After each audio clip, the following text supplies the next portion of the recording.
আজকে আমরা ক্লাস 11-এর একটি মডেল কোশ্চেন পেপার নিয়ে আলোচনা করব। এটা রাষ্ট্রবিজ্ঞানে মডেল কোশ্চেন পেপার। ছায়া প্রকাশনীর যেই বইটি আছে তার 122, 123, 124 এবং 125 নম্বর পেজের মডেল কোশ্চেন পেপারগুলো নিয়ে আলোচনা করব। চলো এক এক করে দেখে নিই। যাদের ক্লাস 11-এ রাষ্ট্রবিজ্ঞান আছে তারা অবশ্যই ভিডিওটা দেখবে, কারণ এই প্রত্যেকটা প্রশ্ন খুবই গুরুত্বপূর্ণ। এগুলো যে স্কুলেই পড়ো না কেন এখান থেকে অনেক প্রশ্ন এসে থাকে। পলিটিক্যাল সায়েন্স অনুশীলন চ্যানেলে তোমাদের সবাইকে স্বাগত জানিয়ে আজকে ভিডিও শুরু করলাম। প্রথম প্রশ্ন, রিপাবলিক গ্রন্থটির রচয়িতা হলেন? Option A Plato. মার্কিন রাষ্ট্রবিজ্ঞান সংঘ প্রতিষ্ঠা হয়েছিল? অপশান ডি 1903 সালে। এর পরের প্রশ্ন, রাষ্ট্রের একটি অপরিহার্য উপাদান হলো?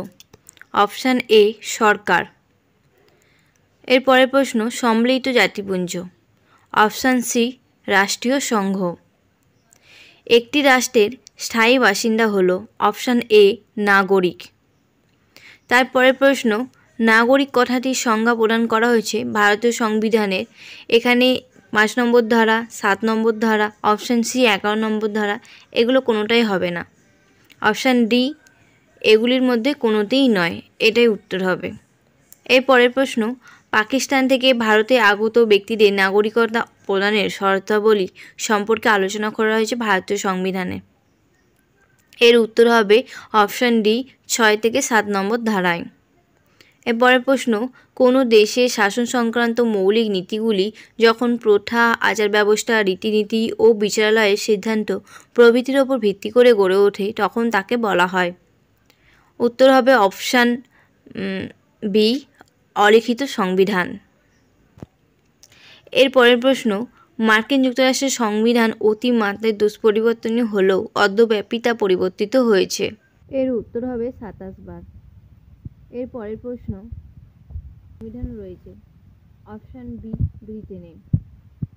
1947 সালে ভারত বিভাজনের পর গণপরিষদে কংগ্রেসের আসন সংখ্যা বৃদ্ধি পেয়ে দাঁড়ায় শতকরা? অপশান বি 82.86 ভাগে। এর পরের প্রশ্ন, গণপরিষদে খসড়া কমিটির সভাপতি ছিলেন? Option B B R. আম্বেদকর। এরপর আসছি, ভারতের সংবিধান গৃহীত হয়েছিল? অপশান এ 1949 সালের 26শে নভেম্বর। এর পরের প্রশ্ন, ভারতের সংবিধান কার্যকর হয়েছিল 1950 সালের 26শে জানুয়ারি। Option C. খসড়া কমিটি কর্তৃক রচিত সংবিধানের মধ্যে সর্বমোট ধারা এবং তফসিলের সংখ্যা ছিল যথাক্রমে? অপশান এ 315টি এবং 13টি। এর পরের প্রশ্ন, বর্তমানে ভারতীয় সংবিধানে মোট তফসিলি রয়েছে? অপশান বি 12টি। এর পরের প্রশ্ন, বর্তমানে সংখ্যাগত দিক থেকে ভারতীয় সংবিধানে মোট ধারা বা আর্টিকেল রয়েছে? অপশান সি 460টির বেশি। অ্যাকচুয়াল উত্তর হবে 470টি। ভারতীয় সংবিধানের স্বাধীনতা অধিকারটির স্বীকৃতি দেওয়া হয়েছে? অপশান ডি 19 থেকে 21 নম্বর ধারা। এটা হবে 19 থেকে 22 নম্বর ধারা। এরপরে আসি পরের পেজে, 123 নম্বর পেজে 19 নম্বর প্রশ্ন, ভারতীয় সংবিধানের সাম্যের অধিকার স্বীকৃতি লাভ করেছে? অপশান বি 14 থেকে 18 নম্বর ধারায়। পরের প্রশ্ন, ভারতীয় সংবিধানের সংশোধিত প্রস্তাবনায় ভারতকে বর্ণনা করা হয়েছে? একটি। অপশান সি সার্বভৌম সমাজতান্ত্রিক ধর্মনিরপেক্ষ গণতান্ত্রিক সাধারণতন্ত্র হিসেবে।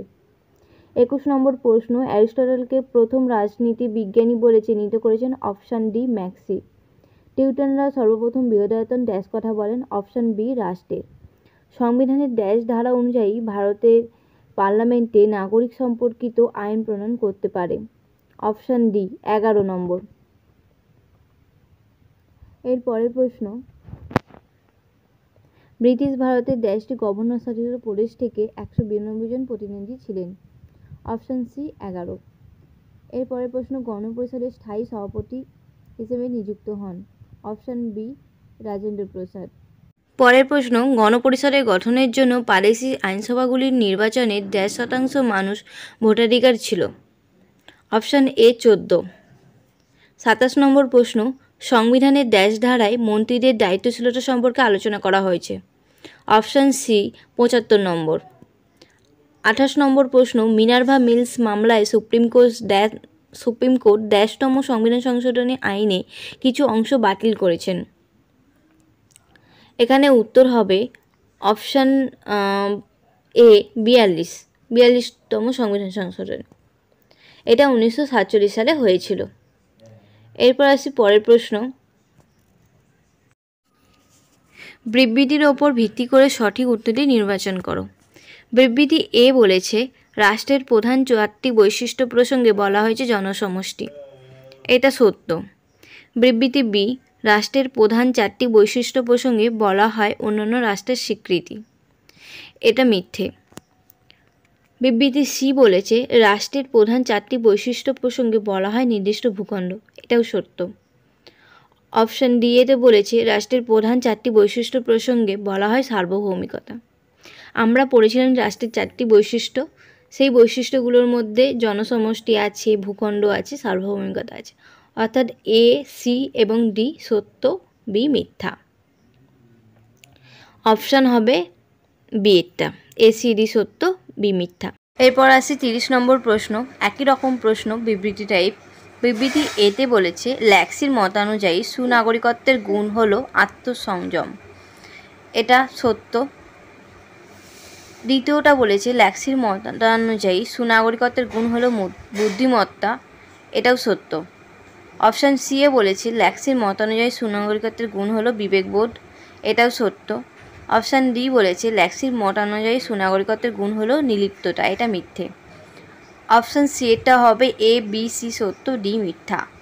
এরপরে আসছি 31 নম্বর বিবৃতি। বিবৃতি এতে বলেছে সংবিধান কথাটি চরম অর্থে প্রয়োগ দেখা যায়। এটা মিথ্যে। এরপর বিবৃতি বি বলেছে সংবিধান কথাটি ব্যাপক অর্থে প্রয়োগ দেখা যায়। এটা সত্য। অপশান সি বলেছে সংবিধান কথাটি সংকীর্ণ অর্থে প্রয়োগ দেখা যায়। এটা সত্য। অপশান ডি বলেছে সংবিধান কথাটি নমনীয় অর্থে প্রয়োগ দেখা যায়। এটা মিথ্যে।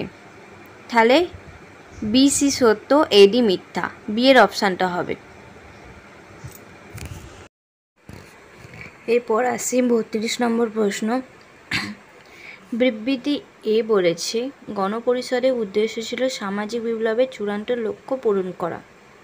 এটা সত্য। বিবৃতি বি এ বলেছে সংসদীয় শাসন ব্যবস্থাকে রাষ্ট্র পরিচালনা আদর্শ হিসেবে গ্রহণ করা হয়। এটাও সত্য। এরপর বিবৃতি সি বলেছে সমাজতান্ত্রিক বিপ্লবকে চূড়ান্ত লক্ষ্য হিসেবে গণ্য করা। এটা মিথ্যে। এরপর বিবৃতি ডি বলেছে বৈষম্য শোষণের অবসান ঘটিয়ে নতুন ভারত গঠন করা। এটাও সত্য। তাহলে এ, বি, ডি সত্য ও সি মিথ্যা। সি এর অপশানটা হবে। এরপর আসছি 33 নম্বর বিবৃতি। বিবৃতি এ বলেছে ভারতের মূল সংবিধানের প্রস্তাবনায় সমাজতান্ত্রিক শব্দটি ছিল। এটি সত্য। বিবৃতি বি বলেছে ভারতের মূল সংবিধানের প্রস্তাবনায় ধর্মনিরপেক্ষ শব্দ ছিল।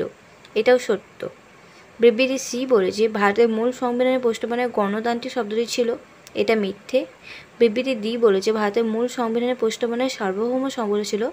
এটাও মিথ্যে। তাহলে অপশানটা হবে এ বি সত্য, ডি সি মিথ্যা। এরপর আসছে ম্যাচ করা এ স্তম্ভ থেকে বি স্তম্ভে। ম্যাচটা আমি করে দিচ্ছি। অ্যারিস্টটল, এটা বি এরটা হবে পলিটিক্স গ্রন্থের রচয়িতা। প্লেটো, অপশান ডি রিপাবলিক গ্রন্থের রচয়িতা। Karl Marx, option A communist manifesto. আর লিফসেট, এটা option C the political man. এরপর আসে আবার একটি ম্যাচ করার। 1 নম্বর বলেছে গ্রিক দার্শনিকগণ। এটা হবে বি এরটা পলিস। রোমান দার্শনিকগণ, এটা সি হবে সিভিটাস। টিউটনগণ স্ট্যাটাস, ডি এরটা। আর মেকিয়াভেলি, এ হবে রাষ্ট্র। এর অপশান হবে 1-এর বি, 2-এর সি, 3-এর ডি, 4-এর এ। এরপরে আসছি 36 নম্বর প্রশ্ন, বিবৃতি টাইপ প্রশ্ন। বিবৃতি এ বলেছে শ্রেণী বৈষম্যমূলক কাজ সমাজে সংবিধান লিখিত হলেও সংখ্যাগরিষ্ঠ দরিদ্র জনসাধারণ বাস্তবে কোনো স্বাধীনতা ভোগ করতে পারে না। এই বিবৃতিটা মিথ্যে। এ প্রসঙ্গে একটা যুক্তি বলা হয়েছে। যুক্তি আরে বলেছে শ্রেণী বৈষম্যমূলক সমাজ ধনিক শ্রেণী দ্বারা পরিচালিত হয়। এটা সত্য। অপশান ডি এরটা হবে, এ মিথ্যা কিন্তু আর সত্য। এরপর আসছি 37 নম্বর বিবৃতি। বিবৃতি এ বলেছে ভারতীয় সংবিধান ভারতের সকল নাগরিকের ধর্ম পালনের স্বাধীনতা নিশ্চিত করে। এই বিবৃতিটা সত্য। এবার এই প্রসঙ্গে একটা যুক্তি দিয়েছে, আর যুক্তি বলেছে ভারতের কোনো রাষ্ট্রীয় ধর্ম নেই এবং রাষ্ট্র কোনো বিশেষ ধর্মের প্রতি পক্ষপাতিত্ব করে না। এটাও সত্য। তাহলে এখানে অপশান হবে এ এবং আর উভয়ই সত্য এবং আর সঠিকভাবে এর যুক্তি ব্যাখ্যা করে। এরপর আসছি 38 নম্বর প্রশ্ন। একটা ভেনচিত্র দিয়েছে। ভেনচিত্রে দেওয়া আছে রাষ্ট্রপতি শাসিত এককেন্দ্রিক সংসদীয় যুক্তরাষ্ট্রীয় এই রকম শাসন ব্যবস্থা আমাদের একমাত্র ভারতবর্ষে রয়েছে। এই ধরনের শাসন ব্যবস্থাকে বলা হয় বৃহৎ এবং জটিল শাসন ব্যবস্থা বা জটিল সংবিধান। এখানে অপশান হবে বিয়েরটা। এরপর আসছি 39 নম্বর প্রশ্ন। এখানে একটা ছক দিয়েছে। প্রথম ছকে দেওয়া আছে অভিবাসন দপ্তর, তারপর দিয়েছে আবেদনপত্র পূরণ, নাগরিক হিসেবে শর্তগুলি পূরণের শপথ গ্রহণ, তারপর আছে নাগরিক হিসেবে শংসাপত্র লাভ। এটা হচ্ছে অপশান ডি হবে অনুমোদনের দ্বারা নাগরিকতা অর্জন। এরপরে আসছি 40 নম্বর প্রশ্ন। 40 নম্বর প্রশ্নে আছে পিতামাতা নাগরিকতা যেই দেশেই হোক না কেন কোনো একটি রাষ্ট্রের আভ্যন্তরে শিশু জন্মগ্রহণ করলে তাকে অর্থাৎ শিশুকে সেই রাষ্ট্রের নাগরিক বলে গণ্য করা হয়, তবে দেশদ্রোহিতার অপরাধে তার নাগরিকতা হারাতে পারে। এক্ষেত্রে নাগরিকতা অর্জনে কোন নীতি অনুসৃত করা হয়েছে বা অনুসরণ করা হয়েছে?